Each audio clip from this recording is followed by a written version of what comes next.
ایک یتیم پیدا ہوتا ہے، کون اس کی تاریخ پیدائش نوٹ کرے گا؟ ہسٹری نے بادشاہوں کی تاریخیں نوٹ کی، یتیموں غریبوں کی کون نوٹ کرتا ہے جی؟ لیکن ایک یتیم کے لیے کائنات کو الرٹ کیا ہوا تھا کہ ایک یتیم آ رہا ہے، اس کی کوئی چیز ادھر ادھر نہیں ہونی چاہیے. مجھے اپنی تاریخ پیدائش کے پورے فگر یاد ہوں یا نہ ہوں، لیکن میرے نبی کی ساری تاریخ ہسٹری ایک یتیم کے گھر میں پیدا. دودھ پلانے والیاں چھوڑ کے چلی گئیں، ہمیں مزدوری کون دے گا دودھ پلانے کی؟ بھائی ہمیں نہیں چاہیے. ایک چھوٹی سی آپ کو مثال دے رہا ہوں کہ کیسے میرے رب نے اپنے حبیب کی زندگی کو محفوظ کیا. 22 اپریل 571 عیسوی،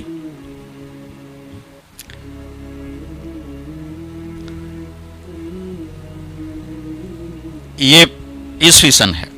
ہندی سن یکم جیٹھ 622 بکرمی. اصحاب فیل کا واقعہ، چونکہ اس وقت میں وہاں کیلنڈر نہیں تھا تو اصحاب فیل کا واقعہ. پیر کی رات صبح 4:20 پر، جبکہ صبح صادق دنیا کے اندھیروں کو دور کرنے کے لیے نکل رہی تھی تو میرے نبی دنیا میں کفر کے اندھیروں کو دور کرنے کے لیے تشریف لا رہے تھے. یہ ڈیٹیل میں اپنے بارے میں نہیں جانتا ہوں، لیکن میں اپنے نبی کی ڈیٹیل آپ کو بتا رہا ہوں کہ اوپر میرے رب کا پہرا ہے کہ اس یتیم کی زندگی نے نمونہ بننا ہے، مالداروں کے لیے بھی، غریبوں کے لیے بھی، عورتوں کے لیے، مردوں کے لیے بھی. لہذا ساری تاریخ ہائی الرٹ رہے کہ اس کی کوئی چیز ادھر ادھر نہیں ہونی چاہیے. آپ کی جو لیڈی ڈاکٹر، دائی کو کون جانتا ہے؟ شفا بنت اسد. آپ کی اچھا اب نام دیکھو جو اللہ نے اپنے نبی کے گرد اکٹھے کیے. دائی کا نام شفا، شفا صحت. ماں کا نام آمنہ، امن سلامتی. باپ کا نام عبداللہ بندگی. خاندان کا نام ہاشم، ہاشم کہتے ہیں کھانا کھلانے والا، کھانا کھلانے والا. ان کا نام تو عمر تھا، ہاشم ان کا ٹائٹل تھا کہ انہوں نے مہمان نوازی کی انتہا کی، اس کو ہاشم کہتے. جو روٹیاں گوشت میں چورا بنا کے مہمانوں کو کھلائے اور پرواہ نہ کرے اسے ہاشم کہتے. دودھ پلانے والی کا نام سعدیہ، جو سعادت بختی کی علامت.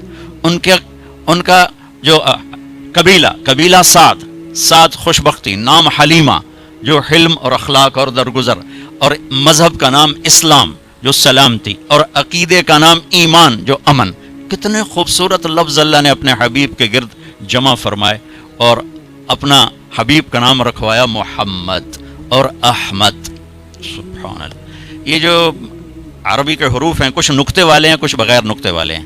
نقطے والے کمزور ہوتے ہیں، بغیر نقطے والے طاقتور ہوتے ہیں کہ ان کو مطلب بتانے کے لیے کسی کی ضرورت نہیں ہوتی. جب اللہ نے اپنا نام ہمیں بتایا تو اللہ، کوئی نقطہ نہیں. یہ ہمارے بر صغیر میں اللہ کو خدا کہتا ہے. میں ہاتھ جوڑتا ہوں بھائی اللہ کہا کرو، خدا نہ کہا کرو.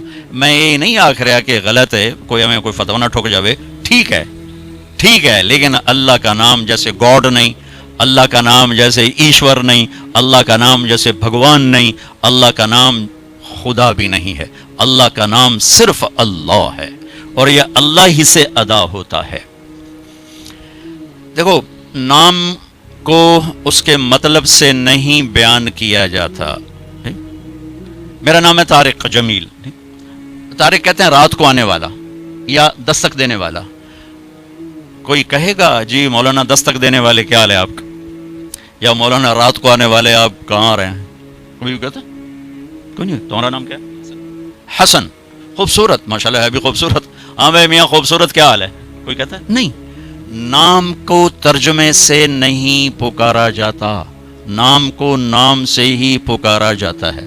تو بھائیو اللہ کو اللہ کہا کرو. اللہ صرف اللہ سے ادا ہوتا ہے اور کسی سے ادا نہیں ہوتا. پھر جب اللہ نے اپنے نبی کا نام بنایا تو محمد، کوئی نقطے والا حرف نہیں. پھر دوسرا نام بنایا احمد، کوئی نقطے والا حرف نہیں. پھر ایک اور مناسبت، لفظ اللہ میں 4 حرف ہیں، محمد میں 4 حرف ہیں، احمد میں 4 حرف ہیں. اللہ 4 جمع محمد 4 جمع احمد 4، کتنے ہو گئے؟ 12. جب اللہ نے کلمہ توحید اور رسالت جوڑا، لا الہ الا اللہ توحید، محمد رسول اللہ رسالت، تو لا الہ الا اللہ 12 حرف ہیں اور محمد رسول اللہ بھی 12 حرف ہیں. یہ ترازو اور میزان ہے میرے اللہ کا جو اس نے قائم کیا. پھر کسی نبی کے نام میں رسالت کا معنی نہیں پایا جاتا، کسی نے. آدم ذرا سانولے رنگ والا، گہرے رنگ والا. یعقوب پیچھے آنے والا. موسیٰ پانی سے پایا جانے والا. عیسیٰ سرخ رنگت والا، نوح آہو فریاد کرنے والا۔ انبیاء کے ناموں میں نبوت کا معنی نہیں پایا، صرف میرے حبیب ہیں جن کے نام میں نبوت کا معنی پایا جاتا ہے، اشارہ ملتا ہے۔ قرآن الحمدللہ سے شروع ہوتا ہے، ٹھیک ہے، الف لام ہٹا دو پیچھے نکلے گا حمد، محمد کی میم ہٹا دو پیچھے نکلے گا حمد، احمد کا الف ہٹا دو پیچھے نکلے گا حمد۔ تو یہ حمد جا کر قرآن سے جڑتا ہے۔ یہ ایک خوبصورت اشارہ ہے کہ اللہ کے پیغام کو بیان کرنے کے لیے یہ ہستی آ رہی ہیں جن کا نام احمد ہے، کہ اللہ کی وہ تعریف کریں گے کہ قیامت تک کوئی نہ کر سکا، نہ پہلے کرے گا، نہ پہلے کوئی کر سکا، نہ بعد میں کوئی کرے گا۔ اور پھر یہ وہ ہستی ہیں جن کی اللہ ایسی تعریف کروائے گا، نہ پہلے کسی کی ہوئی نہ بعد میں کسی کی ہوگی۔ ہماری خوش قسمتی ہے کہ اللہ نے ہمیں ایسا عالی شان نبی عطا فرمایا جن کے نام کو اللہ نے اپنے نام کے ساتھ جوڑ دیا، نتھی کر دیا، اور قیامت تک یہ الگ نہیں ہو سکتا۔ اور آپ کی ایک ایک ادا کو میرے اللہ نے قیامت تک کے لیے محفوظ فرما دیا۔ آپ کا سلسلہ نسب آدم علیہ السلام تک جاتا ہے، کسی کا سلسلہ نسب آدم علیہ السلام تک نہیں جاتا۔ یہ واحد ہستی ہیں جو آدم علیہ السلام تک جاتے ہیں۔ محمد بن عبداللہ بن عبد المطلب بن ہاشم بن عبد مناف بن قصی بن کلاب بن مرہ بن کعب بن لوی بن غالب بن فہر بن مالک بن نضر بن کنانہ بن خزیمہ بن مدرکہ بن الیاس بن مدر بن نزار بن معد بن عدنان بن اود بن حمیسہ بن سلامان بن عوس بن بوز بن قموال بن ابی بن عوام بن ناشد بن حزا بن بلداس بن یدلاف بن طابق بن جاحم بن ناحش بن ماخی بن عیفی بن عبقر بن عبید بن الدعاء بن حمدان بن سنبر بن یثربی بن یحزن بن یلحن بن ارعوہ بن عیدی بن زیشان بن عیسر بن اقناد بن ایہام بن مقصر بن ناحد بن زارب بن سمی بن مزی بن عوض بن عرام بن قیدار بن اسماعیل بن ابراہیم بن آذر بن ناحور بن سروج بن رعو بن فائج بن عابر بن افخشاد بن سام بن نوح بن لامک بن متوشالے بن ادریس بن یرد بن ملحل ایل بن قینان بن آنوش بن شیس و بن آدم علیہ السلام۔ یہ واحد ہستی ہیں جن کا سلسلہ نسب وہاں تک جاتا ہے۔ میرے نبی نے فرمایا میرے باپ عبداللہ سے آدم کسی سے بدکاری نہیں ہوئی، کسی سے بدکاری نہیں ہوئی، سب پاک دامن۔ اور جس باپ کی پشت میں آپ کا نور منتقل ہوتا تھا اس کا چہرہ، اس کا ماتھا روشن ہو جاتا تھا۔ تو میرے بھائی بہنوں، میرے نبی پاک صلی اللہ تعالی علیہ وسلم ایک مکمل، اکمل، کامل، اطہر، انور، اعلیٰ، ازکا خوبصورت زندگی لے کر آئے۔ زندگی گزارنے کا وہ طریقہ جس پر اللہ راضی ہو جائے اور زندگی سکھی گزرے، مالدار کی بھی غریب کی بھی، اس کا نام ہے اسلام۔ ان الدین عند اللہ الاسلام۔ اور اس کو لے کر آئے جناب رسول اللہ صلی اللہ تبارک و تعالی علیہ وسلم، اللہ کے آخری پیغمبر، آخری کتاب، آخری دین، آخری مذہب۔ اختم بکتابہم الکتب وبدینہم الادیان وبشریعتہم الشرائع۔ اس نبی پر دین مکمل، کتاب مکمل، شریعت مکمل، مذہب مکمل۔ اب اس کے بعد ختم، نہ کوئی اور دین آنے والا ہے، نہ کوئی اور طریقہ زندگی آنے والا ہے۔ ایک طریقہ جسے لے کر میرے نبی پاک صلی اللہ تعالی علیہ وسلم اس دنیا میں تشریف لائے، اور وہ اس طرح محفوظ ہے کہ قیامت بھی آ جائے تو میرے نبی کی زندگی کو کوئی ختم نہیں کر سکتا، حجت کے لیے موجود ہے۔ قرآن موجود ہے، کوئی نہیں مٹا سکا، نہ آئندہ کوئی مٹا سکے گا۔ میرے نبی کی زندگی موجود ہے، کوئی نہیں مٹا سکا، نہ آئندہ کوئی مٹا سکے گا۔ نہ ہمیں اللہ کا پتہ ہے، نہ اللہ کے نبی کا پتہ ہے، کہ وہ پہ کراچی کیا پوری دنیا میں پیسے کی دوڑ لگی ہوئی ہے، مال کی دوڑ لگی ہوئی ہے۔ جیسے آپ لوگ جو بڑے بڑے گروپ ہو، آپ اس لیے تھوڑے کماتے ہو کہ روٹی کہاں سے آپ مقابلے میں کماتے ہو، اس سے آگے بڑھنا ہے، اس سے آگے بڑھنا ہے، اس سے آگے بڑھنا ہے۔ اس دوڑ کا کیا اینڈ ہے جس کے آگے اتنا بڑا قبر کا کھڈا ہے، سارے اس میں جا کے چھپ جاتے۔ تو دنیا کمانے کے لیے تو ٹھیک ہے، ریس کی جگہ نہیں ہے، ریس کا انجام کوئی نہیں، آخری انجام اس کا قبر کی مٹی ہے اور چند مٹھی خاک کے سوا کچھ نہیں ہے۔ یہاں کی ہر دولت، ہر عزت، ہر شہرت، ہر بلندی، ہر بڑائی کا آخری انجام چند مٹھی مٹی کے سوا کچھ بھی نہیں۔ جاؤ بادشاہوں کی قبریں کھود کے دیکھو، ہڈیاں بھی چورا چورا ہو کے ختم ہو چکی ہوں گی۔ دنیا کے سب سے بڑے فاتح چنگیز خان کی قبر کا کسی کو پتہ ہی کوئی، سکندر کی قبر کا کسی کو پتہ ہی کوئی نہیں۔ تو میرے بھائی بہنوں، یہاں وہ سرخ روح ہے جو اللہ اس کے رسول کو راضی کر کے چلا گیا۔ تو کچھ وقت نکالا کرو، قرآن پڑھو، کچھ وقت نکالو اپنے نبی کی زندگی اور سیرت پڑھو، کہ آپ کو اندازہ ہو کہ میرے نبی کیا زندگی لے کر آئے، کیا پیغام لے کر آئے۔ اس میں سے ایک تو فرائض ہیں، جیسے نماز ہے، روزہ ہے، حج ہے، زکوٰۃ۔ حج اور زکوٰۃ مالداروں کے لیے ہے، غریبوں کے لیے نہیں ہے. نماز سارے دنیا کے امیر غریب مالدار فقیر چھوٹے بڑے سب پر ہے. اس کی معافی اللہ نے کوئی نہیں رکھی، نہ اس میں کوئی گنجائش رکھی ہے. روزے میں بھی گنجائش ہے، بیمار ہو تو بعد میں رکھ لینا. ایسے بیمار ہو کے رکھ ہی نہیں سکتے، چلو بالکل ہی معاف کر دیا. حج اس سال فرض ہو گیا، چلو اگلے سال کر لینا، اس سے اگلے مرنے سے پہلے پہلے کر لینا. زکوٰۃ آج فرض ہو گئی ہے، کل دے دو، پرسوں دے دو، اگلے سال کی 16 تاریخ سے پہلے پہلے جب مرضی دے دو. نماز ایسی چیز ہے کہ وقت آ جاتا نہیں، اب نہیں ٹل سکتی. نماز نہیں ٹل سکتی، اس کو نہیں چھوڑا جا سکتا، کسی حال میں نہیں چھوڑا جا سکتا. میں یوں کہتا ہوں 1438 سال میں اگر نماز چھوڑنے کی کہیں گنجائش ملتی ہے تو کربلا میں ملتی ہے، کہ نہ ایسا ظلم کسی نے دیکھا، نہ ایسا مظلوم کسی نے نہیں دیکھا، نہ ایسے پاکیزہ بہتے خون کسی نے دیکھے، نہ ایسے صفاک درندے کسی نے دیکھے. اگر نماز چھوڑنے کی گنجائش تھی تو حسین کے لیے تھی کہ جب وہ اپنے جان نثاروں کے ساتھ ذبح ہو رہے تھے تو سورج ڈھلتے ہی انہیں اشارہ کیا اپنے ایک ساتھی کو، زہیر ابن القین، فرمایا کہ شمر سے کہو مجھے نماز پڑھنے تھی. اب سارے مالدار لوگ بیٹھے ہو، میٹنگ تھی نہیں پڑھ سکی، وہ مصروفیت ہی نہیں پڑھ سکے، آنکھ نہیں کھلی نہیں پڑھ سکے. ٹھیک، اللہ کی بارگاہ میں معافی بہت ہے، معافی بہت ہے. آج توبہ کر لے سب معاف، ابھی توبہ کر لے پچھلے سب معاف ہے. معاملہ کریم ذات سے ہے، کسی دنیا کے بادشاہ سے نہیں ہے کہ وہ گناہ کو معاف نہیں کرتا، وہ بہت معاف کرتا ہے. لیکن بھائیو موت سے پہلے پہلے غفلت سے نکل آئیں تو سستا سودا، غفلت میں چلے گئے تو مارے گا. تو اس نے کہا کہ اس سے کہو میں نے نماز پڑھنی ہے. اللہ کی قسم یہ چھوٹا سا مجموعہ نماز اس وقت نہ بھی پڑھتا تو ان کے جنت کے فیصلے ہو چکے.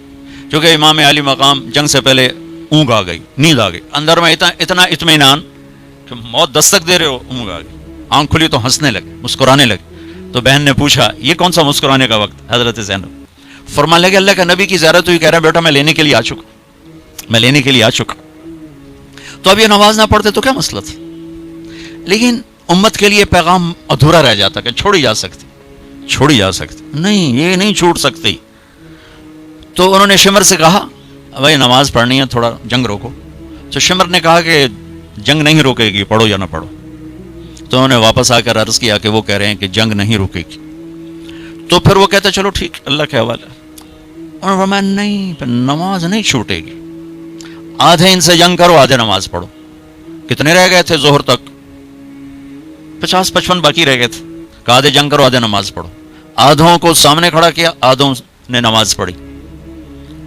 پھر جو سامنے تھے انہوں نے جا کے نماز پڑھی، انہوں نے جا کے جنگ کی. اور یہ 1438 سال کی منفرد نماز ہے، نہ پہلے پڑھی گئی نہ بعد میں پڑھی جائے گی. اور یہ وہ نماز ہے جو سب کے لیے ایک حجت تمام ہے. جی ٹائم نہیں لبا جی، ویلے کوئی نہ سے جی، اپنی زبان کی میں بات کر رہا ہوں. ٹائم نہیں لبا جی، ویلے کوئی نہ سے جی، میٹنگ ہی لمبی ہو گئی جی. تو بھائیو یہ نہ سادات کو معاف ہے، معاف ہوتی تو سب سے پہلے حسین کی معافی ہوتی. میں کہا نہیں سجدہ دوں گا چاہے میرے سر اتار دو، سجدہ دیا جائے گا. کیا انہوں نے نماز پڑھ کے دکھائی اپنے اللہ کو. جب انہوں نے سجدے میں سر رکھا ہوگا تو کیا زمین کی آہ و بکا ہوگی، اور ان کی تکبیر سے کیا فضا گونجی ہوگی. اور عصر سے پہلے سب کے سر کٹ کے نیزوں پہ چڑھ چکے تھے. عصر کی نماز کا وقت ہی داخل نہیں ہوا تھا کہ سب اپنے مالک کے پاس پہنچ چکے تھے. تو یہ فرائض ہیں جس میں سے صرف نماز میں گنجائش نہیں، باقی سب میں گنجائش. یعنی لیٹ کیا جا سکتا، چھوڑنے کی تو اس میں کوئی نہیں. اس کے بعد ایک زندگی ہے جس میں میرا آپ کا رشتے ناتے ہیں. یہ مشکل اسلام ہے، یہ مشکل اسلام ہے. نماز واسطے تو ایک لوٹا پانی چاہیے، 10 منٹ چاہیے. لیکن بیوی کے ساتھ نبھانے کے لیے اور بیوی کو خامند کے ساتھ نبھانے کے لیے بہت بڑے اسلام کی ضرورت. دکان پہ بیٹھ کر سچ بولنے کے لیے بہت بڑے اسلام کی ضرورت ہے. تولتے ہوئے صحیح تولنے کے لیے بہت بڑے اسلام کی ضرورت ہے. وعدہ کر کے وعدے پر جمنے کے لیے بہت بڑے اسلام کی ضرورت ہے. دھوکے سے بچنے کے لیے بہت بڑے اسلام کی ضرورت ہے. سود سے بچنے کے لیے بہت بڑے اسلام کی ضرورت ہے. جھوٹ سے بچنے کے لیے بہت بڑے اسلام کی ضرورت ہے. میرے نبی نے فرمایا میرا امتی ہر گناہ کر سکتا ہے، بشر ہے، 2 کبھی نہیں کرے گا. ایک جھوٹ کبھی نہیں بولے گا، ایک دھوکہ کبھی نہیں دے گا. یہ ان سارے بڑے تاجروں سے پوچھو، یہ کہتے ہیں جھوٹ کے بغیر تو کم نہیں چلتا، اور ہیرا پھیری کے بغیر پھر کم کیسے چلے گا. اور میرے نبی نے، میرے رب نے مل کر کہا جھوٹوں پر اللہ کی لعنت، فَنَجْعَلْ لَعْنَةَ اللَّهِ عَلَى الْكَاذِبِينَ. جھوٹ پر میرے اللہ کی لعنت ہے. میرے نبی سے پوچھا گیا یا رسول اللہ مسلمان بزدل ہو سکتا ہے؟ میں نے کہا ہو سکتا. پھر پوچھا گیا بخیل ہو سکتا ہے؟ میں نے کہا ہو سکتا. پھر پوچھا گیا جھوٹ بول سکتا ہے؟ میں نے جھوٹ نہیں بول سکتا. جھوٹ نہیں بول سکتا.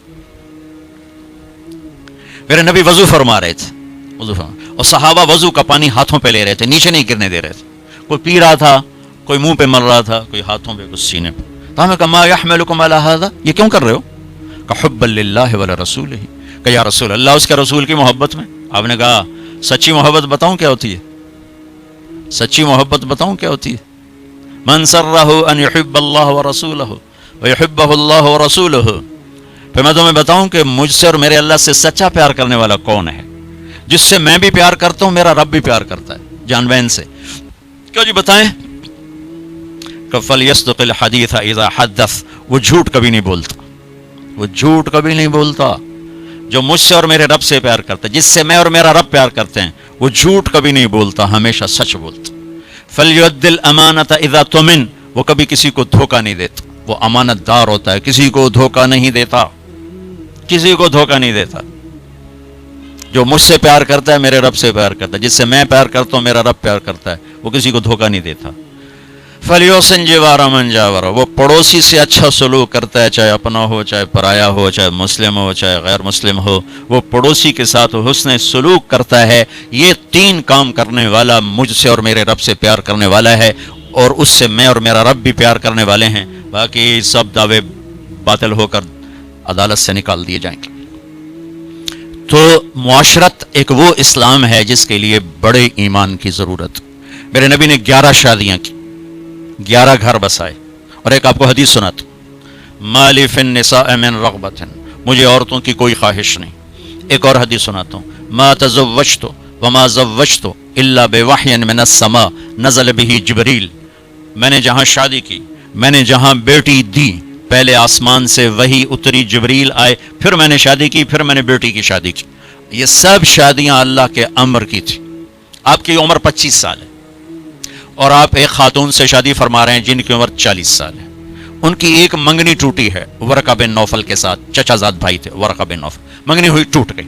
یہ بھی ایک عیب بن جاتا ہے. پہلی شادی ہوئی ابو حالہ کے ساتھ، ایک بیٹا ایک بیٹی، ان کا انتقال ہو گیا، بیوہ ہو گئے. دوسری شادی ہوئی ابن عابد کے ساتھ، عقبہ بن عابد، ایک بیٹا ہوا، وہ فوت ہو گئے. 2 شادیوں سے اولاد ہے. پہلے ایک منگنی ٹوٹ چکی ہے، وہ 40 برس گزار کے جوانی کا دروازہ کراس کر چکی ہیں، اور یہ اٹھتی جوانی 25 برس کی عمر ہے، اور آپ ان سے شادی کرتے ہیں اور زندگی کے 25 برس ان کے ساتھ گزار دیتے ہیں. حالانکہ آپ جیسا حسین تو کائنات میں کوئی پیدا ہی نہیں ہوا.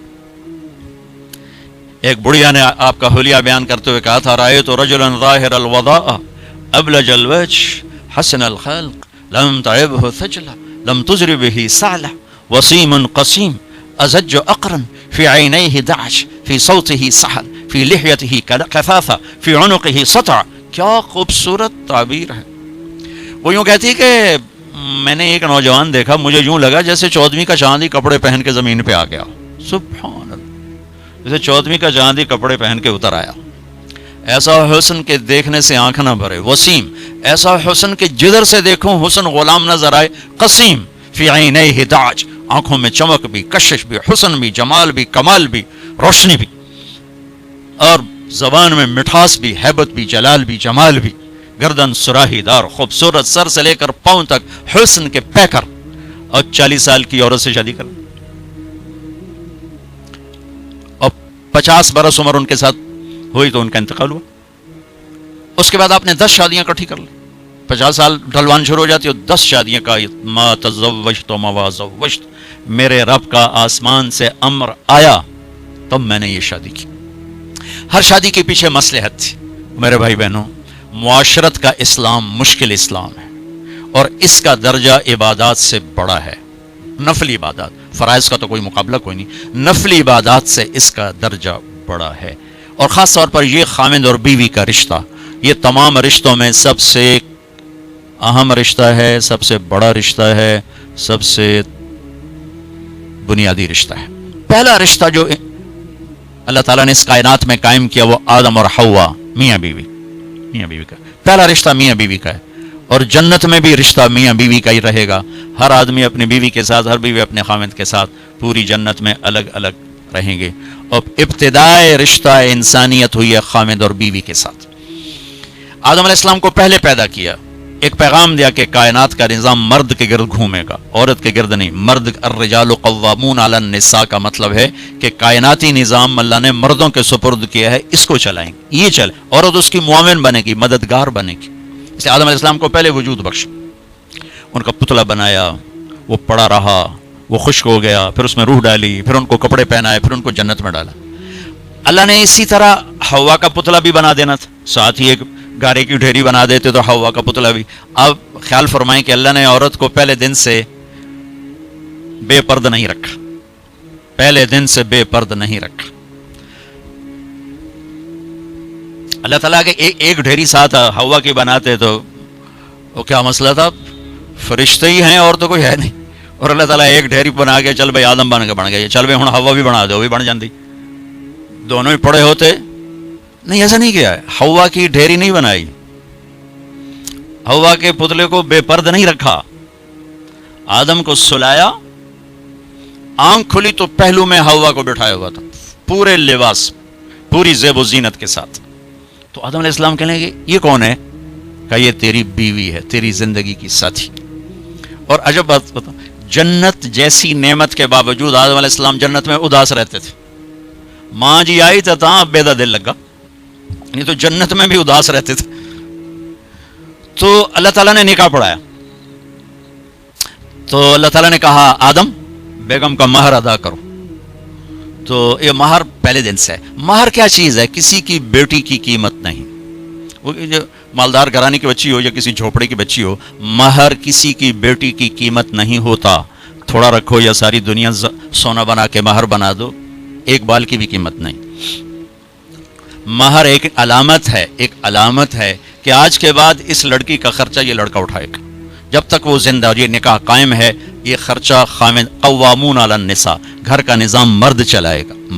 عورت گھر میں بیٹھے گی، نسل کو تیار کرے گی، تربیت کرے گی، ایک خوبصورت نسل اگلی نسل کو دے کے دنیا سے جائے گی. بہت بڑی جاب ہے ہماری عورت کی.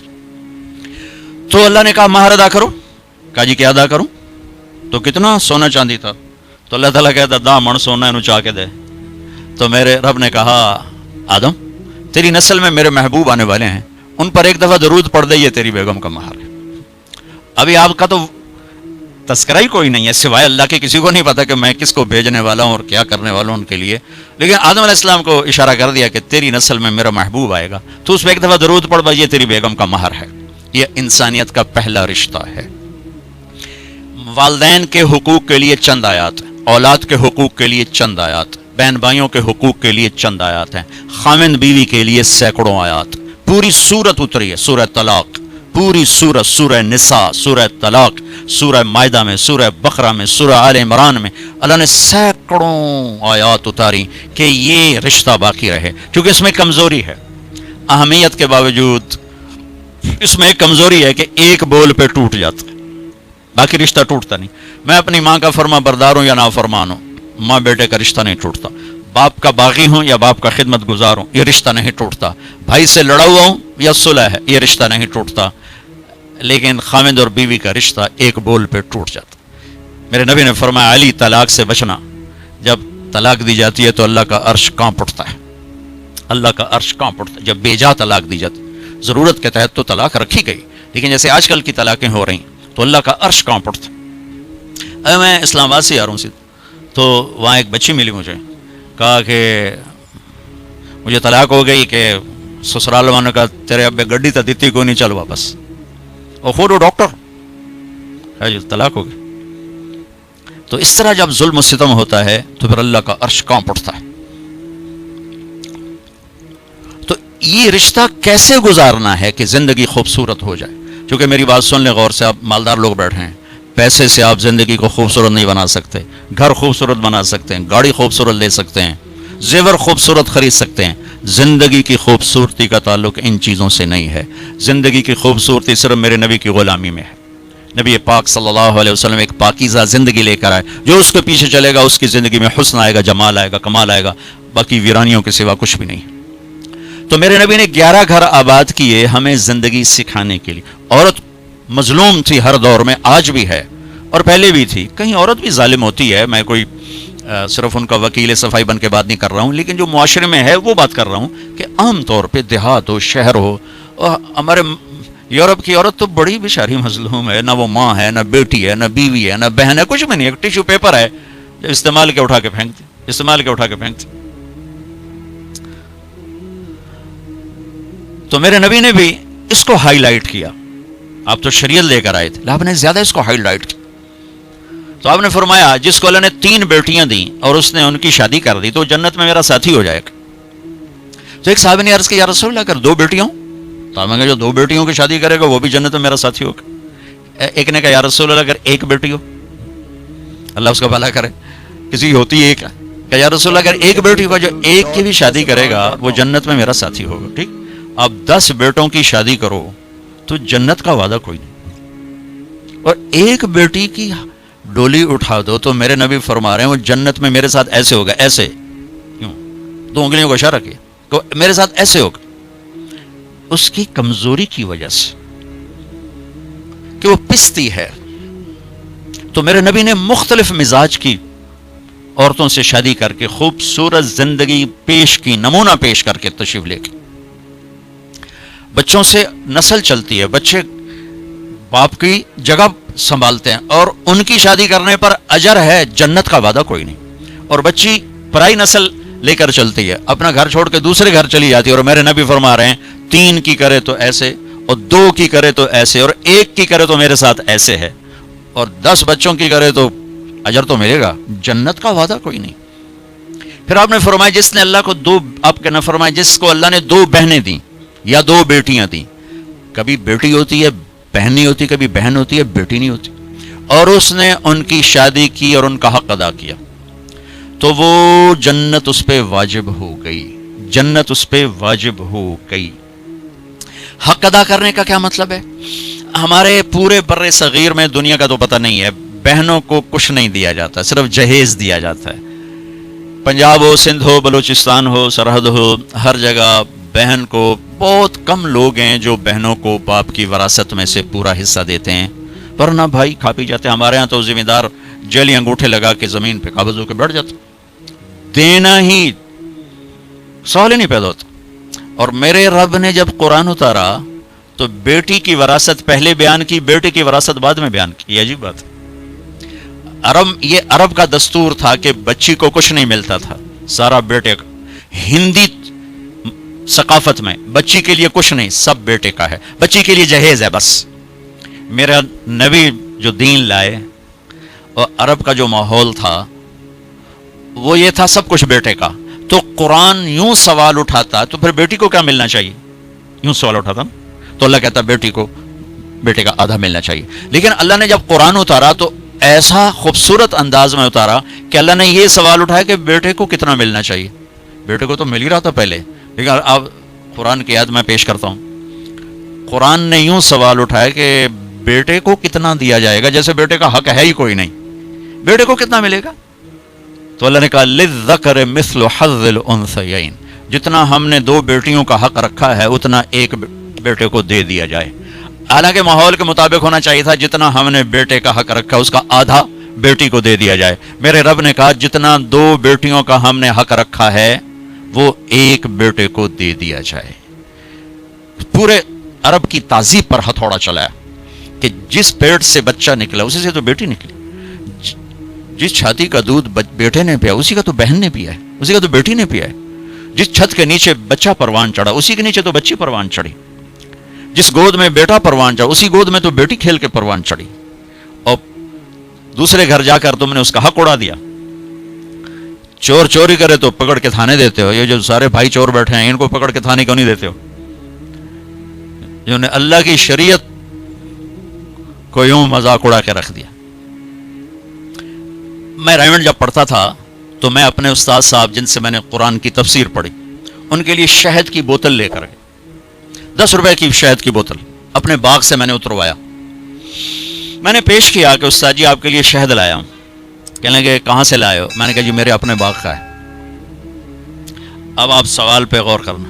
فرمایا تیرے باپ نے اپنی بہنوں کو وراثت میں سے حصہ دیا تھا؟ تیرے باپ نے اپنی بہنوں کو تمہارے دادا کی وراثت میں سے حصہ دیا تھا؟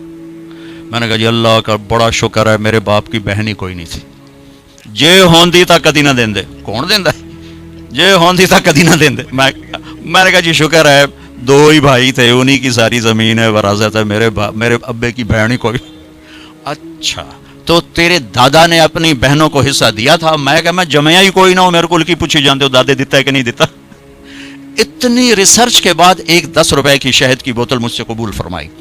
کیا مطلب تھا اس سوال کا کہ اگر تیرے باپ کی کوئی بہن ہے اور اس نے حصہ نہیں دیا تو یہ شہد میرے لیے جائز نہیں ہے، اور اگر دیا ہے تو پھر ٹھیک ہے لے میں رکھ لینا۔ جب میں نے تسلی دی جناب میرے ابھی کوئی بہن کو یا 2 بھرائی ہیں بس اور کچھ نہیں، میں کہا اچھا ٹھیک ہے اب رکھ دو۔ اللہ نے اتنا حق رکھا، چونکہ کھا جاتے تھے دیتے نہیں، اور آج بھی یہی دستور ہے کہ بیٹی کے لیے کوئی جہیز ہے، باقی کچھ بھی نہیں ہے۔ مجھے آپ کے شہروں کا نہیں پتا، میں اپنے دیہات کی بات کر رہا ہوں، ہمارے دیہاتوں میں نہیں دیا جاتا، یہ ظلم و ستم ہے۔ یہ پھر یہی میرے نبی نے فرمایا، جو بیٹی کا پیدا ہونا عیب تھا عرب میں، تو میرے نبی نے فرمایا اللہ نے جس کو پہلی بیٹی دی بیٹا نہیں دیا اور اس نے خوشی کا اظہار کیا، تو آسمان سے ایک فرشتہ اترتا ہے جو بچی کے اوپر اور بچی کی ماں پر اپنے پر پھیلا دیتا ہے، زمرد کے پر ہوتے ہیں، اور وہ کہتا ہے جو تم دونوں پہ خرچ کرے گا اللہ اس کا ساتھی ہو جائے گا، جو تم دونوں پہ خرچ کرے گا اللہ اس کا ساتھی ہو جائے گا۔ یہی جب بیوی بنتی ہے، پرائے گھر جاتی ہے، تو میرے نبی نے فرمایا اس کائنات کی مختصر سی زندگی ہے اور یہ مختصر سا ساز و سامان ہے، اور اس کائنات کی سب سے اعلیٰ ترین چیز وہ نیک بیوی ہے، اس کائنات کی سب سے اعلیٰ چیز نیک بیوی ہے۔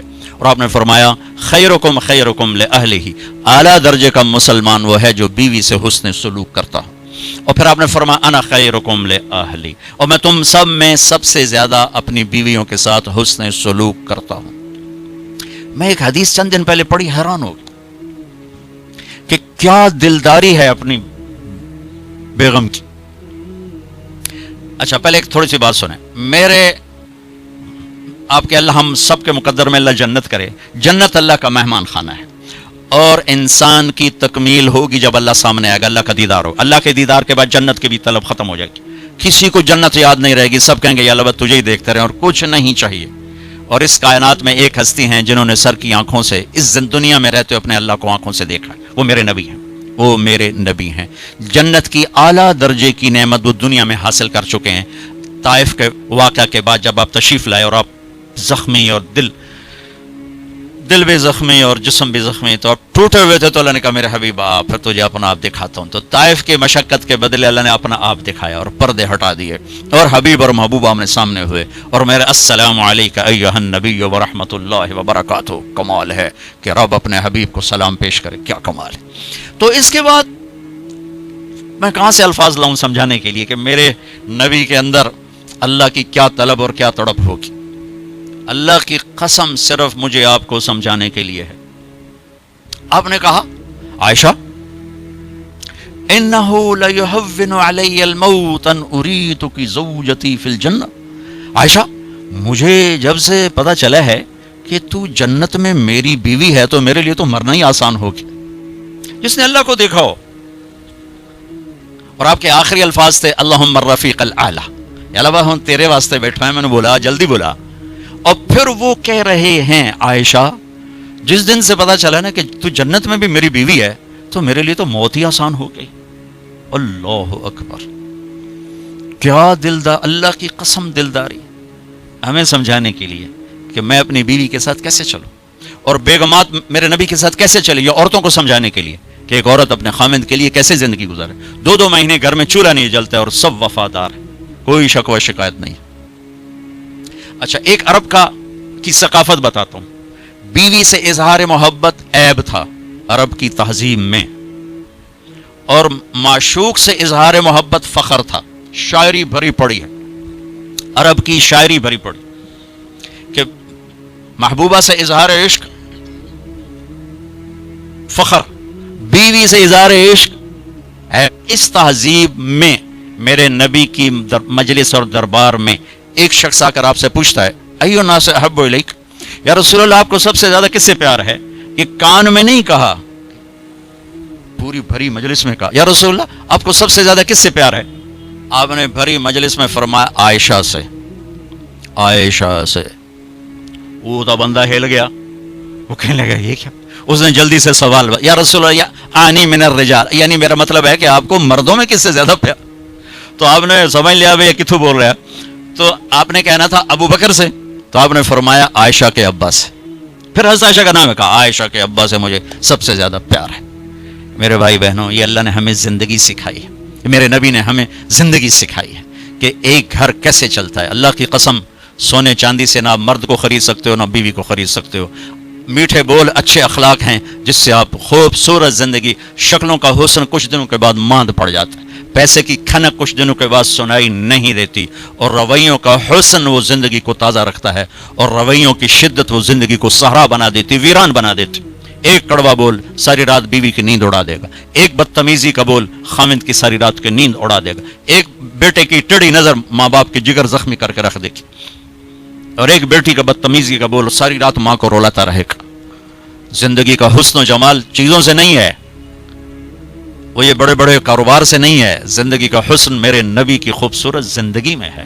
وہ آپ اپنا لو، میں اپنا لوں، ریڑھی والا اپنا لے، آپ کا گارڈ اپنا لے، آپ کا پہرے دار اپنا لے، آپ اپنا لو۔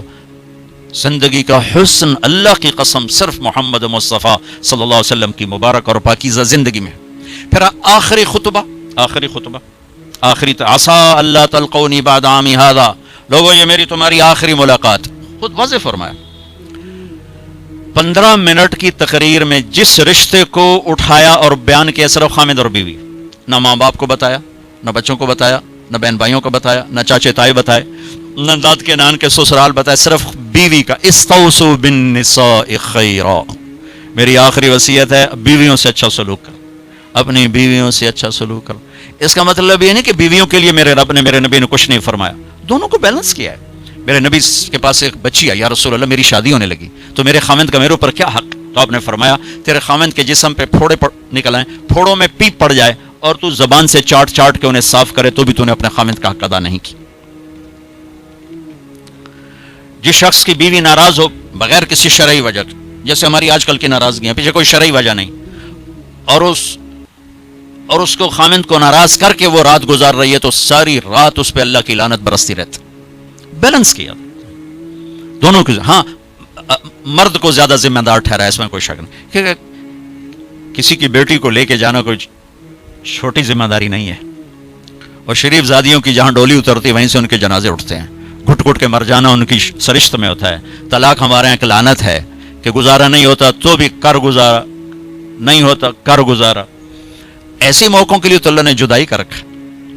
میں اپنے گاؤں میں تھا، ایک بچی رات کو چھوٹا بچہ لے کر وحشت زدہ، ارے کہاں سے آئی ہو؟ کہا جی میں فلاں جگہ، میں نام لیں فلاں جگہ سے آئی ہوں۔ کیا کرنا ہے؟ کہا جی مجھے میرے خامد سے بچاؤ، مجھے طلاق لے دو۔ میں نے کہا بیٹی اپنے ماں باپ سے کیا، میرے پاس کیا کرنے آگی؟ کہا جی وہ کہتے ہیں تو نے طلاق لی تو ہم تمہیں قتل کر دیں گے، اور میرا خامد روزانہ مجھے مارتا ہے، آج تک کوئی دن نہ گنے، روز مجھے مارتا ہے، اللہ کے واسطے میری جان بچاؤ۔ کہا بیٹی میں کیا کر سکتا ہوں، میرے پاس آنسوؤں کے سوا کچھ بھی نہیں، میں تو یہ دعا کر سکتا ہوں، رو سکتا ہوں، اور میں کچھ نہیں کر سکتا۔ میں تمہارے خاندانی معاملات میں کیسے دخل دوں؟ ہاں میرا کوئی رشتہ ناتا ہوتا تو پھر میں کوئی دخل دیتا، لیکن میں تمہیں جانتے نہیں تم کون ہو۔ البتہ میں نے اس نے کہا چلو میرے کسی بھائی سے بات کرو، میں نے اس کے بھائی سے تھوڑی سی بات کی، بھائی اپنی بہن کا خیال کرو، آگے میں نے کچھ نہیں کہا۔ یہ میرے معاشرے کے سلگتے ہوئے مسائل ہیں، یہ دکھتی ہوئی رگیں ہیں، یہ بھڑکتی ہوئی آگ ہے جس نے در و دیوار کو خس و خاشاک بنا دیا ہے کہ ہم زبان کا نہیں بولنا جانتے، کاروباری ڈیلنگ جانتے ہیں، بیوی سے کیسے بولنا ہے، بیٹے سے کیسے بولنا ہے۔ معذرت کے ساتھ آج کل کی اولاد بھی نافرمان ہے، لیکن نافرمان بنانے میں ماں باپ کا بھی بہت بڑا ہاتھ ہے، کہ وہ اولاد کو سمجھتے ہیں جیسے گائے بیل ہے، جدھر باندھ دو جدھر کر دو۔ ابھی چند دن پہلے وہ ہمارے گھر پہنچ گئے، میرے گھر کو پہنچ کہ جی وہ ماں باپ شادی کرنا چاہتے ہیں اور میں وہاں نہیں کرنا چاہتی، اور میرا باپ کہتا ہے تم مر جا میرے لیے، بھائی یہیں کروں گا اور کہیں نہیں کروں گا۔ اس کی عمر اتنی زیادہ ہے، میری عمر یہ ہے، 20-25 سال کا 20 میں فرق ہے، کہ میرا ادھر ہی کرنی ہے، نہیں تو تیری نہیں کرنی، بیٹھی رہو۔ یہ والدین کا جبر ہے۔ میرے نبی نے کہا اکرموا اولادکم، اپنی اولاد کو عزت دو، میری بات دھیان سے سنو کہ اپنی اولاد کو عزت دو، تب عزت واپس آئے گی، ورنہ کبھی نہیں آئے گی۔ ایک صحابی ہے کہ جی میں نے اپنے بچے کو یہ گفٹ کیا ہے، یہ گفٹ کیا ہے۔ آپ نے کہا اور بچوں کو بھی کیا ہے؟ ہاں، اور یہ میں نے گفٹ کیا، میں آپ کے سامنے آپ کو گواہ بنانا چاہتا ہوں۔ تو آپ نے کہا اوروں بیٹوں کو بھی دیا ہے؟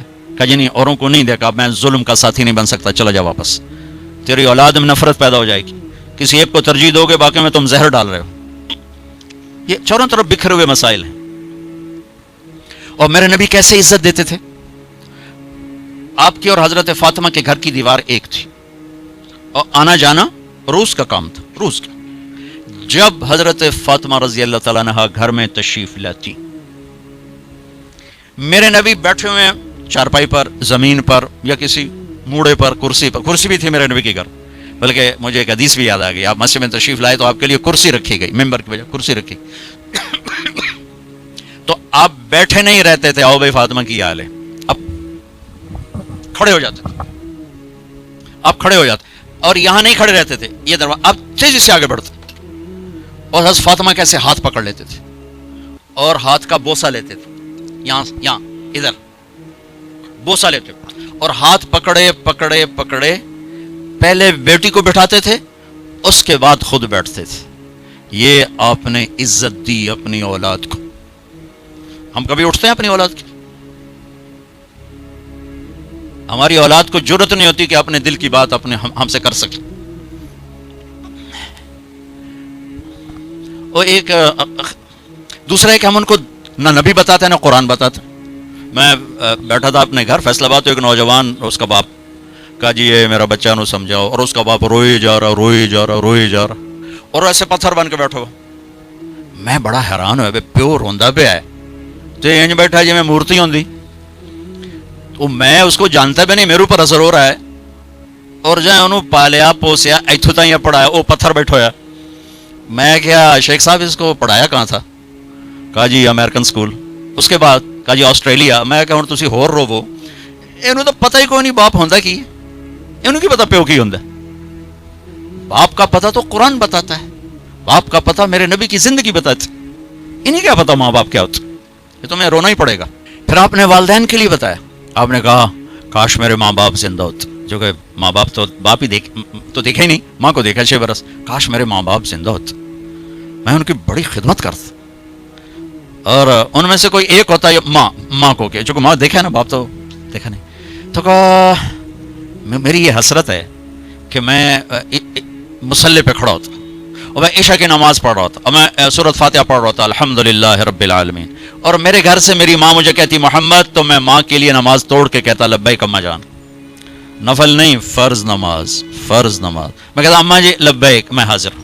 یہ آپ نے اپنی ماں کے لیے تمنا کا اظہار کی۔ اور پھر جب آپ حج پہ تشریف لے گئے، ماں کا انتقال ہوا تھا 6 برس کی عمر، آپ جا رہے ہیں 63 برس کی عمر میں، 57 برس کا فاصلہ ہے، 7 دن بعد آنسو نکالنا بھی چاہو تو نہیں نکلتے۔ 57 برس گزر چکے ہیں، اور آپ حج کے لیے نکلے مدینہ سے 26 ذوالقعدہ اتوار کے دن، 25 کو نکلے آپ مدینہ سے بروز ہفتہ، اور ٹھہرے ذوالحلیفہ اور اتوار کو چلے، اور پھر آپ 4 کی رات کو مکہ پہنچے۔ بیچ میں 1 یا 2 کو آپ ابوا پہنچے، جہاں آپ کی والدہ ماجدہ انتقال فرما گئی تھیں۔ جب آپ مدینے سے واپس آ رہی تھیں تو 3 افراد تھے، ایک ماں، ایک ام ایمن، وہ ماں ہیں انہوں نے دودھ پلایا، ایک آپ کی ذات مبارک، اور ابوا کے پہاڑوں میں آ کر زندگی ہار گئی۔ میں وہاں گیا، میں نے زیارت کی، وہ میری زندگی سفروں میں گزری، پر ایسے ہی جذبات میرے کہیں نہیں بنے جب میں وہاں کھڑا دیکھ رہا تھا چاروں طرف سن 2000 میں کہ واہ میرے رب، جن دی خاطر تو دنیا بنا چھڑی ہو دی مان ہوئی تھے چایا، تو ابھی 6 سال دی عمر، ہوئے ہوئے ہوئے ہوئے ہوئے کیا گزری اس بچے پر جس کے آنسوں پہنچنے کے لیے نہ باپ ہے، نہ بہن ہے، نہ بھائی ہے، نہ چاچا، نہ دادا، نوکروں سے کہاں تسلی، وہ تو نوکرانی تھی۔ چلو اللہ 4 دن روک لیتا تو مدینے میں موت آتی، تو ادھر بھی رشتہ دار موجود ہیں، 4 دن پہلے نکال دیتا تو مکے پہنچ جاتی، وہاں موت آتی تو وہاں بھی موجود ہے۔ یہ کیا سٹ بنایا کہ جنگل میں ماں کو موت دی 25 سال کی عمر۔ میں ہر دفعہ روتا ہوں جب میں یہ قصہ سناتا ہوں، میں ہزاروں دفعہ 2000 سے سنا رہا ہوں، 17 سال ہو گئے سناتے ہوئے، لیکن میرے آنسو نہیں تھمتے کہ میں وہاں پہنچ جاتا۔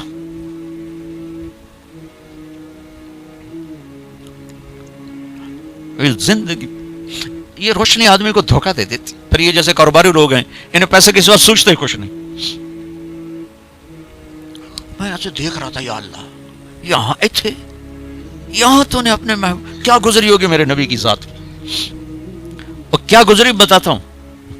جب وہ چونکہ دفن کرنے کا تو کوئی سلسلہ نہیں تھا, پتھر اوپر ایسے پتھر دے دیے, جب نیچے اتری ہے پہاڑ ہے 60-70 فٹ اونچا پہاڑ ہے, کسی رہبر کے ذریعے میں وہاں پہنچا تھا.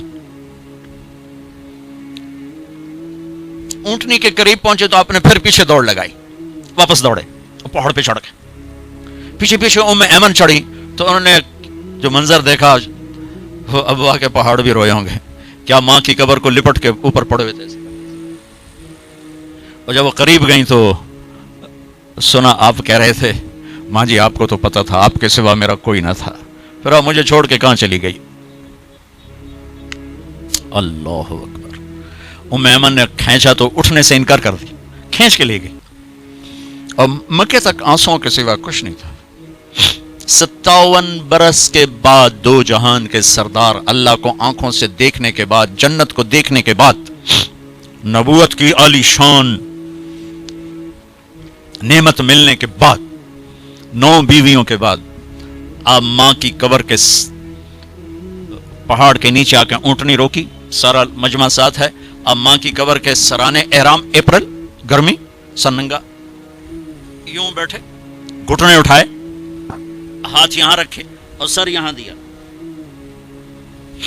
چھوٹے بچے کی طرح. پھر وہ ایسے روئے جیسے 57 سال پہلے کا 6 سال کا بچہ رویا تھا, اور پھر اتنا روئے کہ داڑھی سینہ سارا آنسوں سے تر ہو گیا, اور اتنے جذبات میں آئے کہ آپ نے آگے جانے سے انکار کر دیا. جیسے اس وقت انکار کیا تھا, آپ نے کہا میں آج رات اپنی ماں کے پاس گزاروں گا. سارا قافلہ آگے ابوا کھلی وادی, وہاں سب جا کے خیمہ زن ہو گئے, لیکن میرے نبی نے چند ساتھیوں کے ساتھ رات وہاں گزاری. یہ میرے نبی کے بتائے ہوئے رشتوں کی قدریں ہیں. ہم نے آج کل پیسے پر ہی تولنا شروع کیا ہوا ہے, سب کو پیسے پر ہی تولتے ہیں, بڑا آدمی ہے چھوٹا آدمی ہے, میڈیاکر ہے. کیا مطلب, ڈھیر پیسے ہیں تو بڑا بندہ ہو گیا, تھوڑے تو میڈیاکر ہو گیا, بک ہے تو چھوٹا ہو گیا, فقیر ہو گیا. بھائیو بڑا چھوٹے کا معیار اللہ کے ہاں اس سے نہیں ہے, بڑے چھوٹے کا معیار میرے رب کی بارگاہ میں میرے نبی کی غلامی پر ہے. تو میرے نبی پاک صلی اللہ علیہ وسلم نے ایک خوبصورت طریقہ زندگی سکھایا, گھروں کو آباد کر کے بتایا. وہ طریقہ جو بھی اپنائے گا اس کے گھر میں خوشحالی ہوگی, خوشی ہوگی, خوشی خوشی. اور اس کا ایک لفظ ہے, ایک دوسرے کو برداشت کر.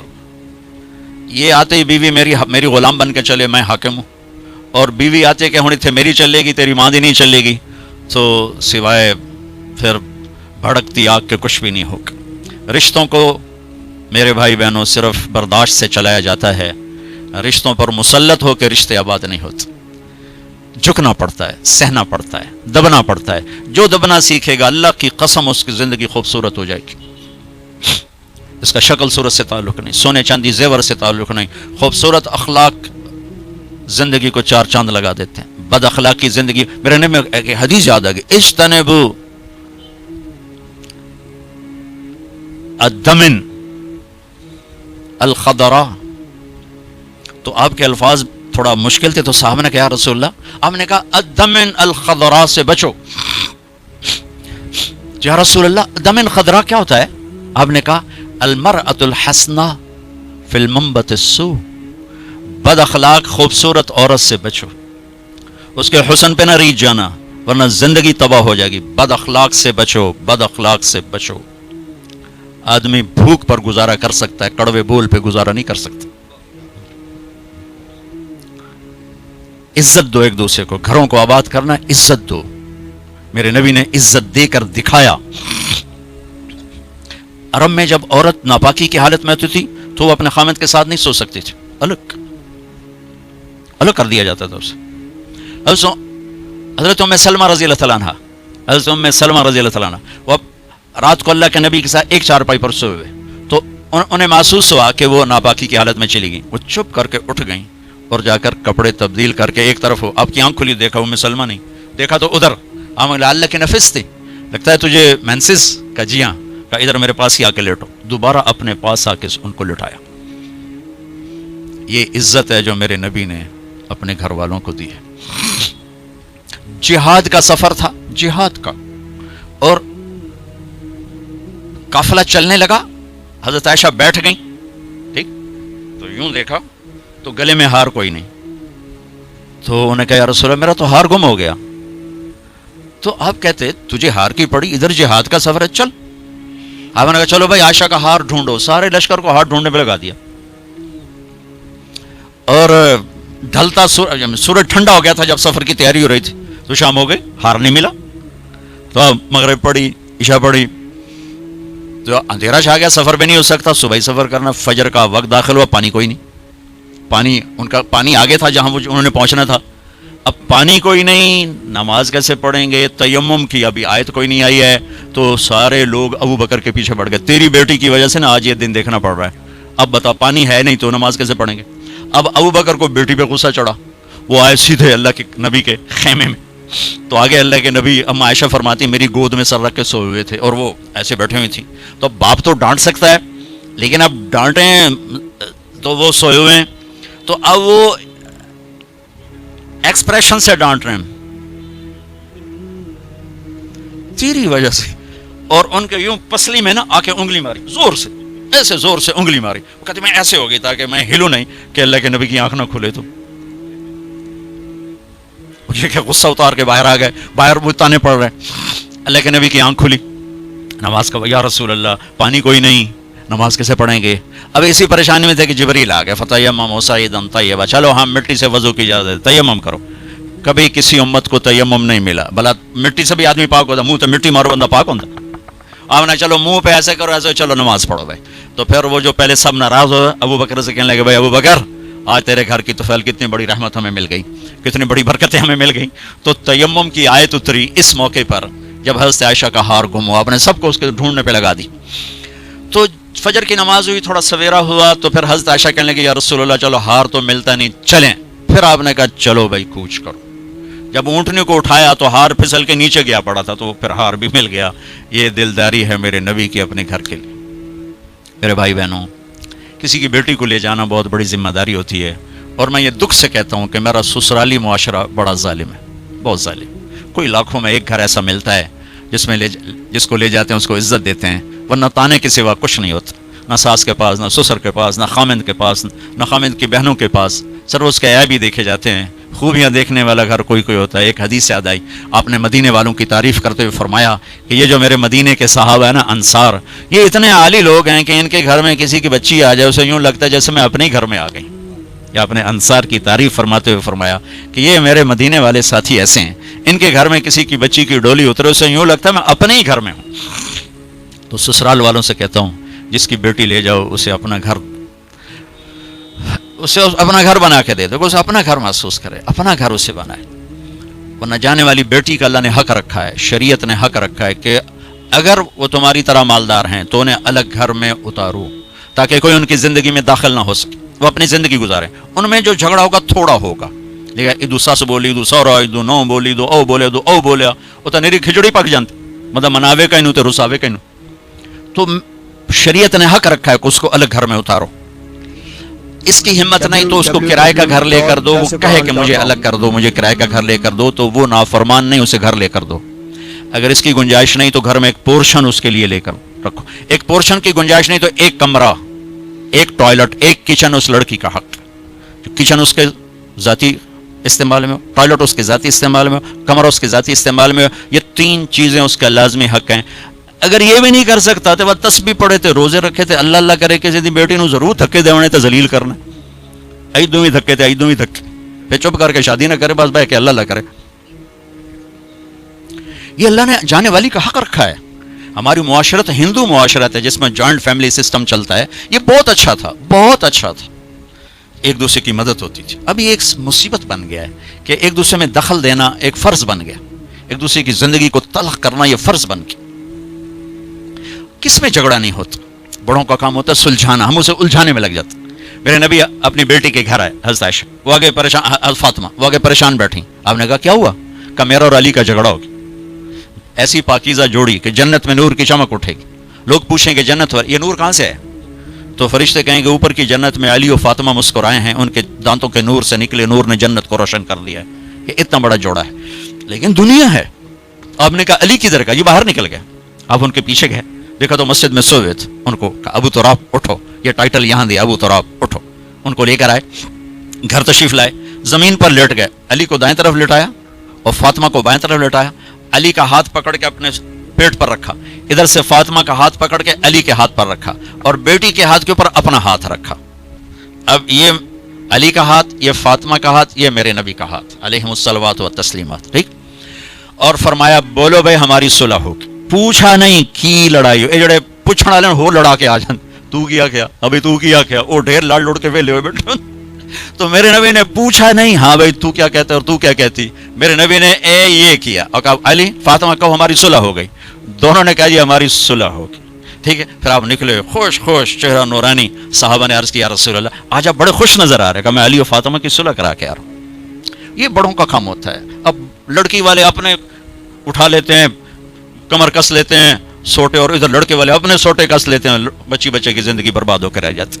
جوڑنے کی بجائے دونوں طرف توڑ چکے. نہ قرآن کا پتہ ہے نہ سیرت کا. دیکھو میں ہاتھ جوڑتا ہوں، قرآن پڑھو، اپنے نبی کی زندگی پڑھو، تاکہ ہمیں اور آپ کو پتہ تو چلے کہ زندگی کیسے کیسے ہیں، زندگی گزارنی کیسی. میرے نبی سے پوچھ کے موت آئی، پوچھ کے موت آئی. واحد ہستی ہیں جن سے موت پوچھ کے آئی. ٹھیک ہے. 12 ربیع الاول 11 ہجری 7 جون 633 عیسوی جبریل اندر آئے. یا رسول اللہ باہر ملک الموت کھڑا ہے، اندر آنے کی اجازت چاہتا ہے. یہ وہ دربار جہاں موت پوچھ کے آئی. تو آپ نے کہا آ جائے. ملک الموت اندر آیا، کہا السلام علیکم یا رسول اللہ. اور پھر کہا یا رسول اللہ آپ پہلی ہستی ہیں جنہیں میں سلام کر رہا ہوں، میں نے کبھی کسی کو سلام نہیں کیا. یا رسول اللہ آپ پہلی ہستی ہیں. اللہ نے فرمایا پوچھ کے اندر جانا، بغیر پوچھے نہ جانا. اللہ اکبر. پوچھے گا اللہ ہم میں سے کسی سے؟ یا رسول اللہ اللہ نے فرمایا آنا چاہیں تو لے آنا، رہنا چاہیں تو چھوڑ کے آ جانا. ٹھیک ہو. اچھا آپ کیسے تھے؟ اما عائشہ ایسے بیٹھی اور آپ اما عائشہ کے سینے پر سر رکھے یہ کیفیت. تو آپ فرماتے اچھا ٹھیک ہے میں اٹھتا ہوں، میں وضو کرتا ہوں، 2 نفل شروع کرتا ہوں، جب میں سجدے میں جاؤں میری جان نکال لینا. ہم دعائیں میں یا اللہ سجدے کی موت عطا فرما. کتنے لوگ ہیں دعائیں کرتے ہیں یا اللہ نماز پڑھ رہے ہوں موت آ جائے، سجدے میں سر ہو موت آ جائے. کتنی عام تمنا. میں خود دعا مانگتا ہوں. تو آپ کہتے کہ تم ٹھہرو میں وضو کر لوں، جب میں سجدے میں سر رکھوں میری جان نکال لینا. آپ نے اپنی بیگم کے سینے پر سر رکھے ہوئے ہی موت کو قبول کیا کہ یہیں نکالو، یہیں نکالو، وہیں لیٹے لیٹے. اسے میری ماں حضرت عائشہ فرماتی تھی میرے نبی میرے سینے اور ٹھوڑی کے درمیان اللہ کے پاس حاضر ہو. مات فی سحری و نحری. یہ بھی ایک پیغام تھا، یہ بھی ایک پیغام تھا کہ آپ اپنی بیگم کے سینے پر سر رکھ کے دنیا سے جدا ہوئے ہیں اور اللہ کی بارگاہ میں پہنچے. تو بھائیو لمبی ایک خوبصورت زندگی ہے. میں گھنٹے سوا گھنٹے میں کیا بتا سکتا ہوں. اور یہ اتنا اندھیرا ہے کہ اس میں کروڑوں شمعیں جلیں گے اور اربوں پروانے قربان ہوں گے تب جا کے صبح ہوگی. اس اندھیر میں میری چند باتیں پتہ نہیں کوئی روشنی کا سبب بنے یا نہ بنے، پر اگر چند کانوں پہ دستک ہو گئی تو شاید کچھ ذرہ خیر وجود میں آ جائے. آئیو اپنے نبی کی زندگی سیکھو، اپنے نبی کی زندگی کے مطابق چلنے ڈھلنے کی کوشش کرو. یہ تبلیغ کا کام بھی اس کو سیکھنے کی ایک خوبصورت محنت ہے. جو کرے گا اللہ تعالیٰ اس کی دنیا بھی بنائے گا، اللہ تعالیٰ اس کی آخرت بھی بنائے گا.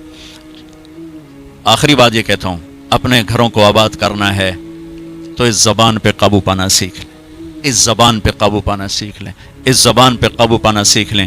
انشاءاللہ میرے آپ کے گھر آباد ہو جائیں گے. اللہ تعالیٰ ہمیں عمل کی توفیق بخشے. اعوذ باللہ من الشیطان الرجیم. بسم اللہ الرحمن الرحیم. یا ایھا الناس انا خلقناکم من ذکر وانثی وجعلناکم شعوبا وقبائل لتعارفوا ان اکرمکم عند اللہ اتقاکم. وقال النبی صلی اللہ تعالی علیہ وسلم اعظم النکاح برکۃ ایسرہ المؤونہ. وقال النبی صلی اللہ تعالی علیہ وسلم انکحوا الولود الودود فإنی مکاثر بکم الامم یوم القیامہ. وقال النبی صلی اللہ تعالی علیہ وسلم النکاح من سنتی فمن لم يعمل بسنتی فلیس منی او کما قال صلی اللہ تبارک وتعالی علیہ وسلم. کے نکاح میں دیا آپ نے قبول کیا. اللہم اعص جدہم واجمع شملہم وبارک علیہم واخرج منہم ذریۃ صالحہ.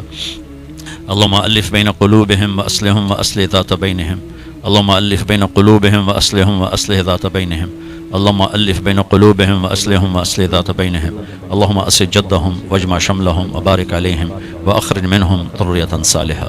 یا اللہ ان بچے کی زندگی کو آباد فرما، خوشحال فرما، نہال فرما، نبوت والے اخلاق اس بچے کو بھی عطا فرما، بچی کو بھی عطا فرما، حسن سلوک، حسن کلام اور حسن اخلاق کے زیور سے آراستہ فرما، دونوں خاندانوں کی قربت کا ذریعہ بنا، آپس کی محبتوں کو زیادہ ہونے کا ذریعہ بنا، نیک اولاد صالح اولاد کے وجود میں آنے کا ذریعہ بنا، اور سب کی بچیوں کو یا اللہ اپنے گھروں میں آباد فرما، اور سب کے یا اللہ جو آپس میں لڑائی جھگڑیں انہیں صلح میں تبدیل فرما، محبت میں تبدیل فرما، رنجشیں دور فرما، گلے دور فرما، آپس میں پیار محبت کی فضا قائم فرما، اور نفرتوں کی فضا کو میرے دیش سے مٹا دے، پوری دنیا سے مٹا دے. یا اللہ اپنے محبوب کے طفیل یا اللہ تو اس مبارک تقریب کو قبول فرما. وصلی اللہ تعالی